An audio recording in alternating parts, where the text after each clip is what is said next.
भाई साहब, बांग्लादेश ने हरा दिया अफगानिस्तान को। अभी भी वो जीवित हैं बांग्लादेश सुपर 4 के लिए। और अब समझ में आ रहा है कि इंडिया के ग्रुप में पाकिस्तान के अलावा बाकी टीमें कमज़ोर क्यों रहती हैं। अभी भी नहीं समझ में आ रहा। आज करेंगे इनकी बात कि क्यों रहती है कमज़ोर टीमें बाकी। भाई, क्रिकेट मार्केट में न्यूज़ रुक नहीं रही मेरे यार, क्योंकि पाकिस्तान अभी भी बाइकआउट करने की बात कर रहा है। अभी भी वो नहीं मान रहे। वो कह रहे हैं हम अभी भी बाइकआउट करेंगे। नवीन उल हक की इंजरी भी हो गई है और बीसीसीआई टीम इंडिया को अपना जर्सी स्पॉन्सर मिल गया है। आज बहुत कुछ है बात करने को। चलिए फिर शुरू करते हैं। हेलो, कैसे हैं आप सब? रियली होप आप सब बढ़िया होंगे। और भाई साहब, पहले शुरुआत करते हैं बीसीसीआई की जर्सी स्पॉन्सर से। बीसीसीआई ड्रीम 11 जब बैन हुआ, रियल मनी गेम्स जब बैन करा सरकार ने, फिर ड्रीम 11 जो भारतीय टीम की जर्सी स्पॉन्सर हुआ करते थे वो एग्जिट होते हैं। अब फिर भारतीय टीम को तलाश रहती है अपने जर्सी स्पॉन्सर की। वहाँ फिर बिडिंग होती है और बिडिंग के बाद अपोलो टायर्स टाई अप करते हैं और 2.5 ईयर्स की कॉन्ट्रैक्ट में 579 करोड़ की डील डन हुई है, यानी पिछली डील से ज़्यादा। कैनवा और जेके सीमेंट्स जैसी कंपनियों को आउटफिट किया है और बन गए हैं बीसीसीआई के स्पॉन्सर। सितंबर से ये डील शुरू होगी और बीसीसीआई के प्लेयर्स के जर्सी पे ये रहने वाली है। काफ़ी मीम्स भी वायरल हो रही हैं कि सबका तो काम हो गया, अब अपोलो टायर्स की बारी है। बट ये कहने की बातें, क्योंकि ये डाउन जो स्टॉक्स हैं वो डाउन नहीं हुए हैं बीसीसीआई के, और डाउन नहीं जा रहे हैं, ये अब होते ही हैं।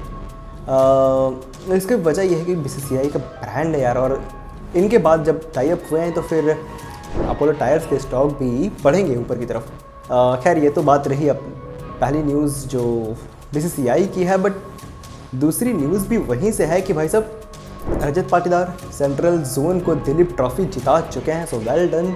रजत पाटीदार शतक लगाते हैं और कप्तानी बड़ी शानदार कर रहे हैं यार। आरसीबी की फाइनल की बात कर लें, आईपीएल जितवाया आरसीबी को, और अब डोमेस्टिक भी अच्छा कर रहे हैं और पहले मैच में कप्तान भी वही रहने वाले हैं। सो ये तो है भाई रजत पाटीदार के बारे में। बट इंडिया ए टीम का क्या हो रहा है?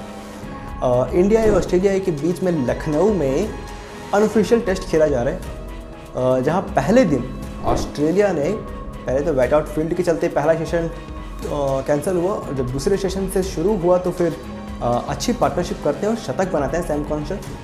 बाद में फिर कूपर कॉनोली आके एक अच्छी पारी खेलते हैं और 337 पे 5 ये रहता है पहले दिन का स्कोर। हर्ष दुबे पहले तो एक अच्छी गेंदबाजी कर रहे हैं और हर्ष दुबे के रूप में आप आगे आने वाली स्पिन को तैयार कर सकेंगे, क्योंकि अश्विन ने ले लिए है रिटायरमेंट। जसप्रीत बुमराह के अलावा जो स्पिन गेंदबाजी है, वाशिंगटन सुंदर, रविंद्र जाडेजा, अपकमिंग स्पिनर्स कौन है? हर्ष दुबे अच्छे दिख रहे हैं और अच्छी करी गेंदबाजी, सफलता भी मिली उनको और काफ़ी बेहतर 3 सफलताएं उनको मिली। खलील अहमद वो भी विकेट चटकाते हैं और कुल मिला के एक अच्छा डे रहता है इंडिया के लिए। बट ओवरऑल इंडियन टीम जो है वो अच्छा खेले, और यही खुद इस चीज़ को देख के एक मन में ख्याल आता है यार कि जैसे पहले ऑस्ट्रेलिया करा करती थी ना, वैसे एशिया कप में कर देना चाहिए। इंडिया और इंडिया ए टीम दोनों एक ग्रुप में रहें, ताकि कुछ तो माहौल बने। नहीं तो माहौल बन नहीं रहा। और अगर आप ये सोच रहे हैं ना कि अब एक ग्रुप तो ग्रुप ऑफ डेथ है, जहाँ पे श्रीलंका भी है, बांग्लादेश है, अफगानिस्तान, तीन ऐसी टीमें फुल मेंबर नेशन है। अच्छा, तीनों फॉर्मेट का उनको अच्छा एक्सपीरियंस है और अच्छे खासे वहाँ के खिलाड़ी हैं, अच्छा खेलते भी हैं। एक दूसरे ग्रुप का क्या यार, वहाँ पे इंडिया है, पाकिस्तान है, दैट्स अबाउट इट। क्योंकि आप ओमान और यूएई के बारे में ज़्यादा बात तो नहीं करते। देखिए, इंडिया पाकिस्तान को ग्रुप में रखा इसलिए जाता है ताकि ब्रॉडकास्टर या मीडिया सब चाहते हैं कि इंडिया पाकिस्तान का मैच मल्टीपल टाइम हो, है ना। नहीं तो फिर क्या होगा कि भाई साहब, पाकिस्तान को बांग्लादेश अफगानिस्तान अगर कोई रख देंगे और अगर गलती से भी हरा देंगे तो फिर पाकिस्तान तो नहीं आ पाएगा आगे। इसलिए पाकिस्तान के लिए रखा जाता है। ये छोटे टीम्स जो आती हैं, no disrespect for anyone, but जो ऐसी टीमें हैं जो इनएक्सपीरियंस साइड कह सकते हैं आप, उन्हें इसीलिए रखा जाता है ताकि पाकिस्तान आगे आ सके। एशिया कप में भारत की कंपटीशन में कोई नहीं है, बट पाकिस्तान अब इवेंचुअली ये हो चुका है कि आप यूएई से भी हार सकते हैं, ऐसी हालत है। और अगर आप गलती से बाइकआउट करेंगे ना, फिर तो आप रन रेट में भी फंस सकते हैं। सो उसके बारे में क्या है, ये भी एक बात रहेगी ना। मतलब कुल मिला के पाकिस्तान की हालत है। अगर गलती से सोचिए, अफगानिस्तान को कल बांग्लादेश ने हरा दिया, अगर बांग्लादेश फॉर लेट्स से कि अगर बांग्लादेश हो इस ग्रुप में ओमान या यूएई की जगह, तो फिर पाकिस्तान को हरा देंगे वो, तो फिर इंडिया और बांग्लादेश आगे की तरफ चले जाएंगे। इसलिए नहीं चाहते कि पाकिस्तान रुक जाए, इसलिए उनको दूसरी टीमें डालनी पड़ती है मजबूरन। अब भाई आईसीसी या एसीबी भी क्या कर सकते हैं यार, आईसीसी के वर्ल्ड कप में यूएसए ने हरा दिया पाकिस्तान को, अब इससे बेहतर तो वो क्या ही कर सकते हैं भाई। तो इसलिए भी पाकिस्तान को ऐसे ग्रुप में रखना पड़ता है। अब समझ में आ रहा है ना क्यों हम कहते हैं इंडिया के लिए, बट पाकिस्तान के लिए रखना पड़ता है मेरे यार। चलिए खैर आगे की स्टोरी पे बढ़ते हैं, और स्टोरी ये है कि भाई नवीन उल हक अफ़गानिस्तान के गेंदबाज वो हो गए हैं, शोल्डर इंजरी से रिकवर नहीं हो पाए, वो इंजर्ड हो गए और टीम से बाहर हो गए। उनकी जगह अब्दुल अपना डेब्यू करेंगे। अब्दुल उमर डज़ाई जो हैं वो वही करेंगे डेब्यू, अब सीधे टीम में आ चुके हैं वो। और क्योंकि अब नवीन उल हक नहीं है, सिर्फ नवीन उल हक खेले भी नहीं हैं, सिर्फ नवीन उल हक एक्सपीरियंस खिलाड़ी हैं, अगर वो रहते थे तो काफ़ी अफगानिस्तान के लिए एक बैलेंस बनता था। बट देखने योग्य बात रहेगी कि कैसे अब्दुल को खिलाएंगे या सिर्फ उनके ऑप्शन में रख ले आए हैं। ये तो थी अफगानिस्तान की बात, भारत की बात। बट एक नज़र कल के मैच पे भी डालते हैं। भाई साहब, अफगानिस्तान और बांग्लादेश का डू और डाई मैच, बांग्लादेश ने बाजी मार ली, छोटे से मार्जिन से ही बाजी मारी, बट मार ज़रूर ली, क्योंकि पहले बल्लेबाजी करने का फैसला किया था कप्तान लिटन दास ने, और वहाँ तंजीद ने अच्छी पारी खेली, अर्धशतकीय पारी खेली, पावर प्ले बहुत अच्छा स्टार्ट था। उसके बाद धीरे धीरे जैसे नूर आते हैं, बल्लेबाजों को दूर ले जाते हैं, और राशिद तो थे ही वहाँ पे, करामाती खान, और कुल मिला की टीम को 154 पे रोक दिया जाता है। 155 का पीछा करना था, और आंकड़े ये कहते हैं और कहते थे, और शायद अभी भी यही कह रहे हैं कि 150 के ऊपर पाकिस्तान सिर्फ एक बार, माफ़ कीजिएगा, अफगानिस्तान सिर्फ एक बार चेज़ करा है।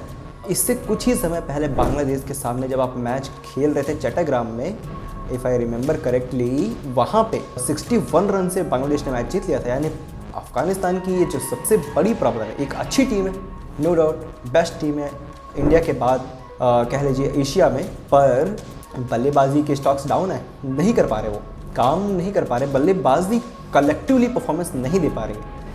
रहमानुल्लाह गुरबाज 31 में 35 बनाते ज़रूर हैं, वहाँ पे और अच्छी परफॉर्मेंस की उम्मीद थी, बट पहला विकेट आप पहली गेंद पे गंवाते हैं। सदीकुल्लाह अटल वो थोड़ा शिकार बनते हैं, फिर तशकील भी तो आए थे, नई गेंद से अच्छी करते हैं, बट नसूम ने जो गेंदबाजी करी थी, पहले तो इकोनॉमी बहुत अच्छी थी, एकदम टाइट रखी थी इकोनॉमी, उसके बाद फिर एक्सपीरियंस का करते हैं इस्तेमाल, और गुरबाज को पकड़ के रखते हैं एकदम, और इन द एंड गुरबाज जब बड़े शॉट्स नहीं मार पाते तो वही करते हैं, आउट होकर बाहर जाते हैं।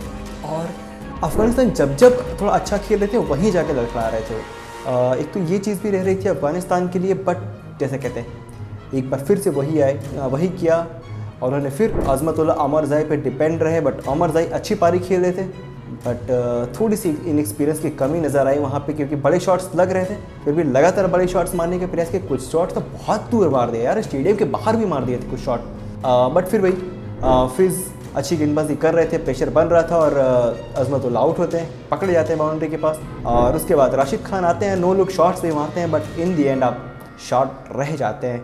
नसीम अहमद थोड़ा परफॉर्मेंस अभी थोड़े डाउन थे, बट अच्छी गेंदबाजी करी बाद में, और फिज तस्कीन, कुल मिला के बांग्लादेश 8 रन से ही सही, बट वो मुकाबला जीत गए।